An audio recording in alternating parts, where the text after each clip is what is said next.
የዋሽንግተን የብረት ምሰሶዎች መናጋት በመካከለኛው ምስራቅ ሰማይ ስር የታሪክ መዝገቦች በአዲስ ቀለምና በአዲስ ደም የሚጻፉበት የታሪክ ምዕራፍ ላይ እንገኛለን።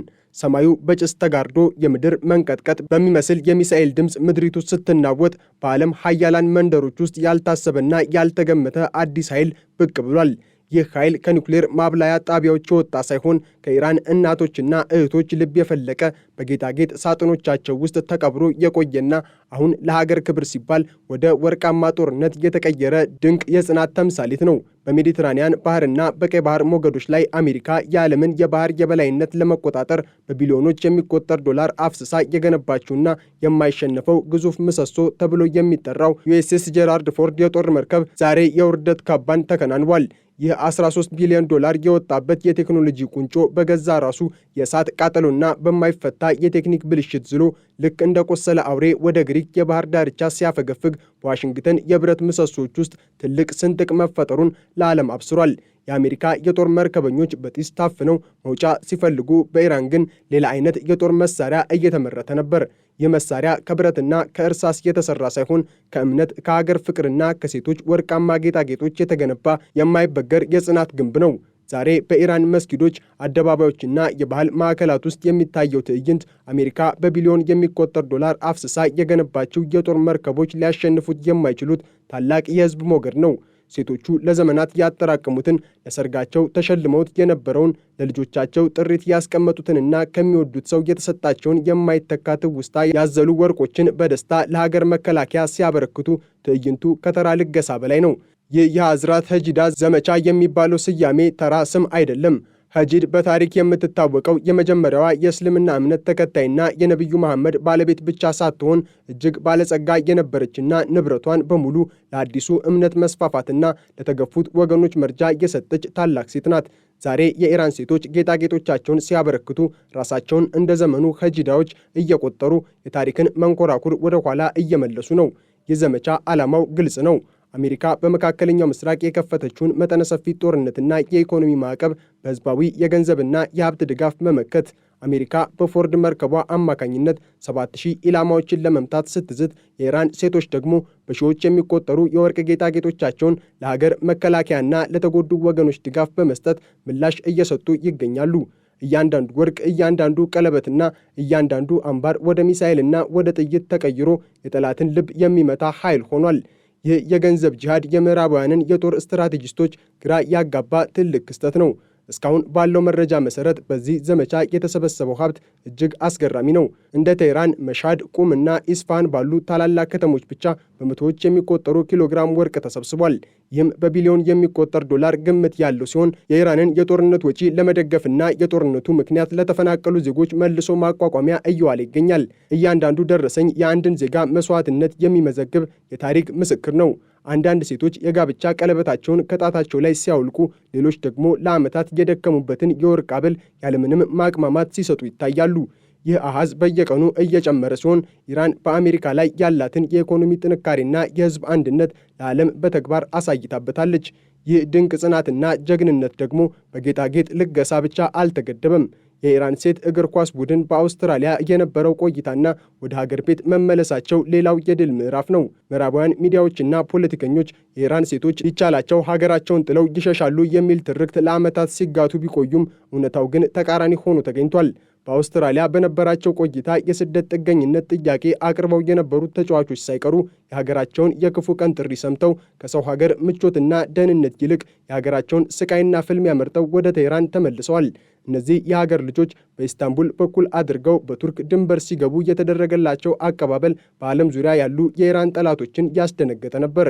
ምንም እንኳን ሴቶች ቢሆኑም የወንድ ጀግንነትና ጥንካሬን አሳይተዋል በማለት የሀገሪቱ ባለስልጣናት ቢገልጿቸውም እነሱ ግን ከዚያ በላይ ናቸው። እነሱ የአዲሲቷ ኢራን መንፈስ ናቸው። የምዕራባውያን መደለያና የደህንነት ተስፋ ሳይበግራቸው በጦርነትና በቦምብ ናዳ ውስጥ የምትገኘውን ሀገራቸውን መርጠው መመለሳቸው ለኢራን ሴቶች ያላቸውን ጥልቅ ፍቅርና የማይናወጥ ታማኝነት ለዓለም አረጋግጧል። ይህ የሴቶቹ ፈቃደኝነትና ጽናት ከየት የመነጨ ነው የሚለው ጥያቄ የምዕራባውያን ተንታኞችን እንቅልፍ ነስቷል። የዚህ ድጋፍ ምንጮች 3 ዋና ዋና መሰረቶች አሏቸው። አንደኛው ሃይማኖታዊ ግዴታ ነው። የኢራን ሴቶች ይህንን ልገሳ ወደ ተራ ስጦታ ሳይሆን ወደ መንፈሳዊ ግዴታና እንደ ቅዱስ ተጋድሎ ይቆጥሩታል። ሁለተኛው የጽናት ባህል ነው። ኢራን ለዘመናት በምዕራባውያን ጫና ውስጥ የኖረች ሀገር በመሆኗ ህዝቡ በተለይም ሴቶች የውጭ ወረራን ለመመከት ያላቸው ዝግጁነት ከፍተኛ ነው። ሶስተኛው ደግሞ ለመሪዎቻቸው ያላቸው ታማኝነት ነው። የአያቶላዎች ጥሪ በሴቶች ዘንድ እንደ ሰማያዊ ትዕዛዝ ይከበራል። ታላቁ ምጸት በዚህ ላይ ነው። አሜሪካ ግዙፍ የጦር መርከቧን ይዛ ወጥታ በገዛ ራሷ እሳትና በቴክኒክ ችግር ተሸንፋ ስትወጣ፣ የኢራን ሴቶች ግን በቤታቸው ካለው ትንሽ ወርቅ በመነሳት ታላቅ ወታደራዊና ኢኮኖሚያዊ ኃይል እየገነቡ ነው። የአሜሪካ መርከበኞች በጢስና በቃጠሎ ምክንያት መኝታቸውን አጥተው ሲፈናቀሉ፣ የኢራን ሴቶች ግን መኝታቸውን ሳይሆን ንብረታቸውን ለሀገር ኩራት አሳልፈው በመስጠት በመንፈሳዊ እርካታ ላይ ይገኛሉ። ይህ የሚያሳየው ጦርነት በቴክኖሎጂ ብቻ ሳይሆን በሰው ልጅ ልብና ጽናት እንደሚሸነፍ ነው። ምዕራባውያን የኢራን ሴቶችን ነፃ እናወጣለን በሚል የቦምብ ናዳ ሲያዘንቡ፣ የኢራን ሴቶች ግን እውነተኛ ነፃነት በቦምብ አይመጣም የሚል ጠንካራ መልእክት እየሰጡ ነው። እንደ አይዳ አሹሪ ያሉ ሰብአዊ መብት ተሟጋቾች እንደሚሉት የምዕራባውያን ሚዲያዎች የኢራን ሴቶችን ትግል እንደ ልብስ አለባበስ ባሉ ላይ ባሉ ጉዳዮች ላይ ብቻ ሊያጠቡት ቢሞክሩም እውነታው ግን ሴቶቹ የሀገራቸው ሉዓላዊነትና ክብር እንዲጠበቅ የሚያደርጉት ትግል ከማንኛውም ነገር በላይ መሆኑ ነው። በቦምብ የሚመጣ ነፃነት የለም የሚለው የእነዚህ ሴቶች ድምፅ ዛሬ በመላው ዓለም እየተስተጋባ ይገኛል። በፌብሩዋሪ 2026 የተፈጸመው የሴቶች ትምህርት ቤት ጥቃትና የንጹሐን ዜጎች ሞት በኢራን ሴቶች ልብ ውስጥ ፍርሃትን ሳይሆን የጠነከረ ቁጭትንና አንድነትን ነው የፈጠረው። እነሱ ለሀገራቸው የሚሰጡት ወርቅ ተራ ጌጣጌጥ አይደለም። እነሱ የአሜሪካን የአየር ላይ የበላይነት የሚገዳደሩ ሚሳኤሎች ናቸው።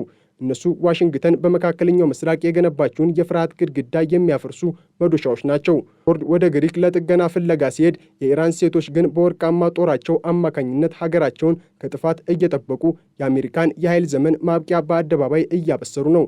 ይህ የወርቅ ክምችት ለዓለም የሚናገረው አንድ እውነት አለ። የሀገር ፍቅርና የእምነት ጽናት ያለበት ሕዝብ የቱንም ያህል ግዙፍ የጦር መርከብ ቢመጣበት አይንበረከክም። አሜሪካ በብረት ስትመካ፣ ኢራን ግን በወርቅና በሕዝብ ልብ እየመከረች ነው። ውጤቱም ዛሬ በባህር ላይ ታይቷል። ግዙፏ መርከብ ሸሽታለች። ሕዝባዊ ጽናት ግን እንደ ወርቁ እያበራ ይቀጥላል። ኢራኖች በቀላሉ የሚገመቱ ሕዝቦች አይደሉም። ከመሪዎቹ እስከ ሕዝቡ የተለየ የስነ ልቦና ስሪት ነው ያላቸው። የኢራን ሴቶች በሀገራቸው ሁሌም እንደተገፉና እንደተበደሉ መስማት የተለመደ ቢሆንም አሁን ግን በተግባር እያየነው ያለነው በተቃራኒው ነው። ስንት መደለያ የቀረበላቸው ስፖርተኞች ሳይቀሩ ከሰው ሀገር ምቾት በሀገራችን ሆነን የሚመጣብን ስቃይም ሆነ ሞት ይሻለናል ብለው መምረጣቸው የኢራን ሴቶችን የጽናት ጥልቀት ያሳያል። ብዙ ሴቶች የሰርግ ቀለበታቸውን ከጣታቸው ላይ አውልቀው ሲሰጡ፣ ለአንዳንዶቹ የዓመታት ትዝታዎቻቸው፣ ለሌሎቹ ደግሞ የኢኮኖሚ ዋስትናቸው ነበር። እነሱ ግን ከእነዚህ ሁሉ ነገር ሀገራቸውን አስቀድመዋል። ይህ ድንቅ መስዋዕትነት የኢራንን መከላከያ አቅም ከማጠናከር ባለፈ በጠላቶቻቸው ልብ ውስጥ ታላቅ ድንጋጤን ዘርቷል። የዋሽንግተን የብረት ምሰሶዎች ሲናጉ፣ የቴህራን የወርቅ ግንቦች ግን ይበልጥ እየጠነከሩ ነው። በመካከለኛው ምስራቅ ሰማይ ስር የታሪክ መዝገቦች በአዲስ ቀለምና በአዲስ ደም የሚጻፉበት የታሪክ ምዕራፍ ላይ እንገኛለን። ሰማዩ በጭስ ተጋርዶ የምድር መንቀጥቀጥ የሚመስል የሚሳኤል ድምፅ ምድሪቱ ስትናጥ፣ በዓለም ሀያላን መንደሮች ውስጥ ያልታሰበና ያልተገመተ አዲስ ኃይል ብቅ ብሏል። ይህ ኃይል ከኒውክሌር ማብላያ ጣቢያዎች የወጣ ሳይሆን ከኢራን እናቶችና እህቶች ልብ የፈለቀ በጌጣጌጥ ሳጥኖቻቸው ውስጥ ተቀብሮ እየቆየና አሁን ለሀገር ክብር ሲባል ወደ ወርቃማ ጦርነት የተቀየረ ድንቅ የጽናት ተምሳሌት ነው። በሜዲትራኒያን ባህርና በቀይ ባህር ሞገዶች ላይ አሜሪካ የዓለምን የባህር የበላይነት ለመቆጣጠር በቢሊዮኖች የሚቆጠር ዶላር አፍስሳ የገነባችውና የማይሸነፈው ግዙፍ ምሰሶ ተብሎ የሚጠራው ዩኤስኤስ ጄራልድ ፎርድ የጦር መርከብ ዛሬ የውርደት ካባ ተከናንቧል። ይህ 13 ቢሊዮን ዶላር የወጣበት የቴክኖሎጂ ቁንጮ በገዛ ራሱ የእሳት ቃጠሎና በማይፈታ የቴክኒክ ብልሽት ዝሎ ልክ እንደ ቆሰለ አውሬ ወደ ግሪክ የባህር ዳርቻዎች ሲያፈገፍግ፣ በዋሽንግተን የብረት ምሰሶዎች ውስጥ ትልቅ ስንጥቅ መፈጠሩን ለዓለም አብስሯል። የአሜሪካ የጦር መርከበኞች በጢስ ታፍነው መውጫ ሲፈልጉ፣ በኢራን ግን ሌላ አይነት የጦር መሳሪያ እየተፈበረከ ነበር። ይህ መሳሪያ ከብረትና ከእርሳስ የተሰራ ሳይሆን ከእምነት፣ ከሀገር ፍቅርና ከሴቶች ወርቃማ ጌጣጌጦች የተገነባ የማይበገር የጽናት ግንብ ነው። ዛሬ በኢራን መስጊዶች፣ አደባባዮችና የባህል ማዕከላት ውስጥ የሚታየው ትዕይንት አሜሪካ በቢሊዮን የሚቆጠር ዶላር አፍስሳ የገነባቻቸው የጦር መርከቦች ሊያሸንፉት የማይችሉት ታላቅ የሕዝብ ሞገድ ነው። ሴቶቹ ለዘመናት ያጠራቀሙትን፣ ለሰርጋቸው ተሸልሞት የነበረውን፣ ለልጆቻቸው ጥሪት ያስቀመጡትንና ከሚወዱት ሰው የተሰጣቸውን የማይተካ ትውስታ ያዘሉ ወርቆችን በደስታ ለሀገር መከላከያ ሲያበረክቱ ትዕይንቱ ከተራ ልገሳ በላይ ነው። ይህ የሐዝራት ሀጂር ዘመቻ የሚለው ስያሜ ተራ ስም አይደለም። ሀጂድ በታሪክ የምትታወቀው የመጀመሪያዋ የእስልምና እምነት ተከታይና የነቢዩ መሐመድ ባለቤት ብቻ ሳትሆን እጅግ ባለጸጋ የነበረችና ንብረቷን በሙሉ ለአዲሱ እምነት መስፋፋትና ለተገፉ ወገኖች መርጃ የሰጠች ታላቅ ሴት ናት። ዛሬ የኢራን ሴቶች ጌጣጌጦቻቸውን ሲያበረክቱ ራሳቸውን እንደ ዘመኑ ሀጂዳዎች እየቆጠሩ የታሪክን መንኮራኩር ወደ ኋላ እየመለሱ ነው። የዘመቻ ዓላማው ግልጽ ነው። አሜሪካ በመካከለኛው ምስራቅ የከፈተችውን መጠነ ሰፊ ጦርነትና የኢኮኖሚ ማዕቀብ በህዝባዊ የገንዘብና የሀብት ድጋፍ መመከት፣ አሜሪካ በፎርድ መርከቧ አማካኝነት 7000 ኢላማዎችን ለመምታት ስትዝት፣ የኢራን ሴቶች ደግሞ በሺዎች የሚቆጠሩ የወርቅ ጌጣጌጦቻቸውን ለሀገር መከላከያና ለተጎዱ ወገኖች ድጋፍ በመስጠት ምላሽ እየሰጡ ይገኛሉ። እያንዳንዱ ወርቅ፣ እያንዳንዱ ቀለበትና እያንዳንዱ አምባር ወደ ሚሳኤልና ወደ ጥይት ተቀይሮ የጠላትን ልብ የሚመታ ኃይል ሆኗል። ይህ የገንዘብ ጂሃድ የምዕራባውያን የጦር ስትራቴጂዎችን ግራ ያጋባ ትልቅ ክስተት ነው። እስካሁን ባለው መረጃ መሰረት በዚህ ዘመቻ የተሰበሰበው ሀብት እጅግ አስገራሚ ነው። እንደ ቴህራን፣ መሻድ፣ ቁም እና ኢስፋሃን ባሉ ታላላቅ ከተሞች ብቻ በመቶዎች የሚቆጠሩ ኪሎግራም ወርቅ ተሰብስቧል።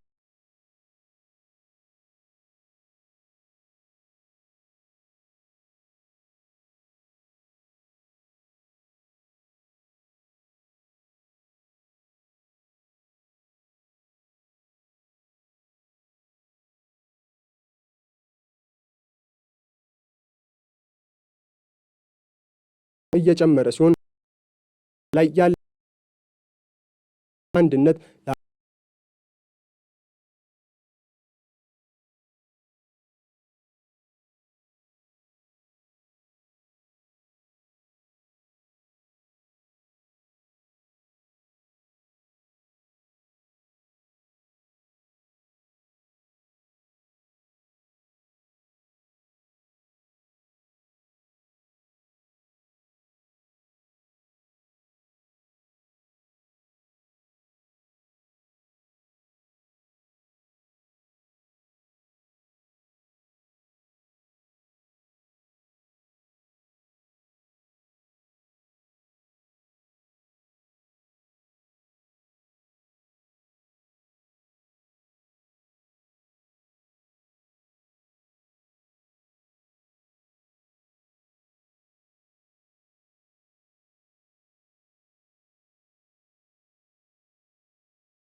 እውነታው ግን ሴቶቹ የሀገራቸው ሉዓላዊነትና ክብር እንዲጠበቅ የሚያደርጉት ትግል ከማንኛውም ነገር በላይ መሆኑ ነው። በቦምብ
አንድነት በጽኑ እምነትና ለሀገር ክብር ሲባል ሁሉን ነገር አሳልፎ ለመስጠት ዝግጁ በሆኑ የሀገር ልጆች እጅ ላይ ነው። የኢራን ሴቶች ዛሬ የታሪክን አቅጣጫ እየቀየሩ ነው። በወርቃማው ጦራቸው አዲስ የነፃነትና የጽናት ምዕራፍ እየጻፉ ነው። ጠላት በብረት ቢመካም እነሱ ግን በወርቅና በልብ ጽናት አሸንፈዋል። ይህ ጽናት ደግሞ እንደ ወርቁ ለዘላለም እያበራ ይኖራል።